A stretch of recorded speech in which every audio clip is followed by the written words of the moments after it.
Do you feel like you're a survivor? Yeah, I shouldn't be alive. I really shouldn't after what happened. For the first time, Peyton Leichner is talking about that day 5 years ago. 3 12-year-olds at a slumber party, and the next morning, a walk into the woods to play hide and seek. Do you remember leaving the park to go to the woods?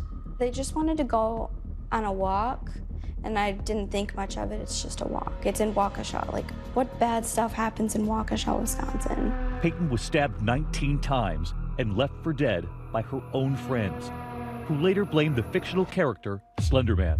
Morgan handed me the knife, and then I started to count again. When I was 5 feet away, I said, now, go ballistic, go crazy, stab, stab, stab, stab, stab. The suspect lured the victim into the woods. All 3 of the girls are 12 years old.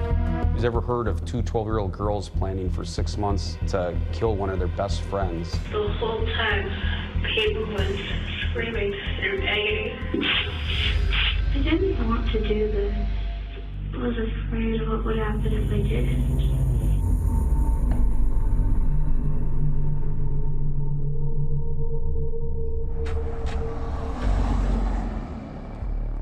It's Friday night in Waukesha, Wisconsin, a Milwaukee suburb. Peyton is getting ready to celebrate her best friend Morgan Geyser's birthday at that slumber party. Peyton was so excited. The girls met in 4th grade, Peyton drawn to Morgan because she was a loner who needed a friend.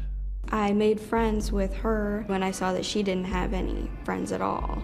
Also at that sleepover, Anissa Wire, who was new to the school and who had grown close to Morgan.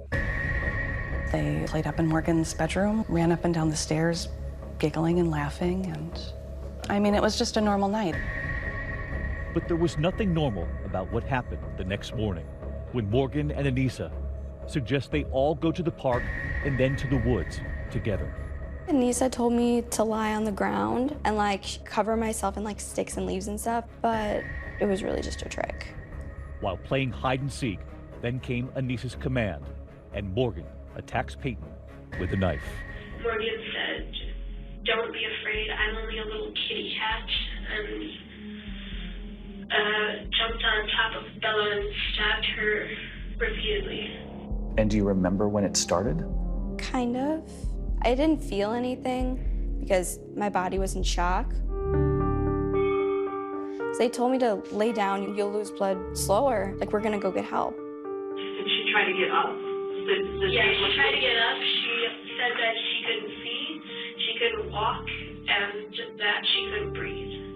And they told her they were gonna go get her help, but Anissa flat out said, no, we weren't getting her help. We wanted her to die. I got up and then just walked until I hit a patch of grass where I could lay down. A bicyclist notices Peyton bloodied and lying in the grass. He calls 911. Officer Dan Klein is the first on the scene. I asked her who did this, and she told me her friend Morgan. Peyton tells paramedics she's been stabbed. They asked how long was the knife, and she said that the knife was about like this, and she was talking about the blade, not the handle. Her mother rushes to the hospital just before Peyton is taken into surgery.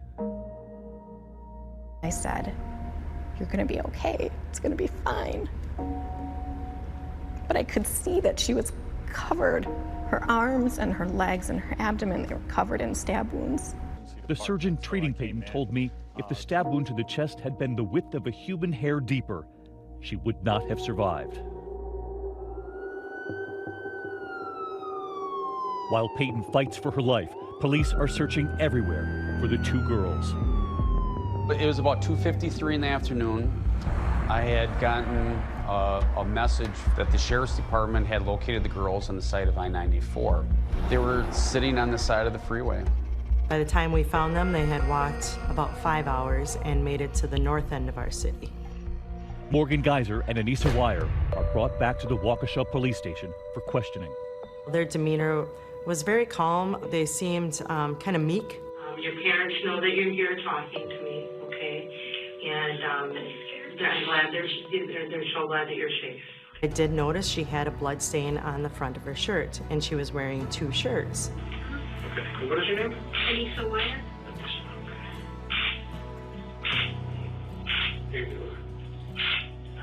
Morgan seemed like she was very calm, very relaxed. I mean, she's at a police department and she's covered in blood. And this is like a normal day for her. What is your name again? Morgan. You can hear Morgan ask what's happened to Peyton, using her nickname, Bella. Is she dead? I don't know. She wants to take her to the hospital. What?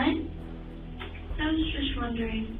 It didn't seem like it really concerned her too much if she was dead or alive. The detectives read the girls their rights. You have the right to remain silent.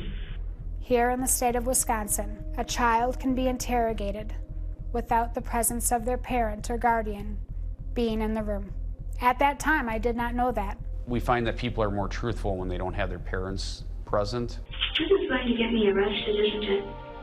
The interrogations last for hours. I think these all gets a little bit more comfortable here. I have a daughter that's almost the same age as her, like she could be my daughter, but then she started saying things that were really very eerie, hearing them coming out of a 12-year-old's mouth. So did you guys talk about doing this beforehand? Anisha told me we had to. Why? Because she said that he'd kill our families. Who's he? A man. I didn't know him, but Anisha knew him. And this is where the story takes another turn, to a fictional character on the internet. There's this website called the Creepypasta Wiki. Okay. It's full of like horror stories that are meant to purposely scare you. And there's one of them called Slender Man. Who's Slender Man? He's this tall, faceless man who preys on children. At his own will, he can exploit these tendrils from his back and strangle his victims. From what the Creepypasta Wiki said, he targets children most. Anissa explained to me that to prove yourself worthy to Slender, you would have to kill somebody. Morgan said we have to kill Bella. When we come back. Did you feel bad? That just stabbed one of your best friends? I thought about it, but then I decided that remorse will get me nowhere. It's easier to live without regrets.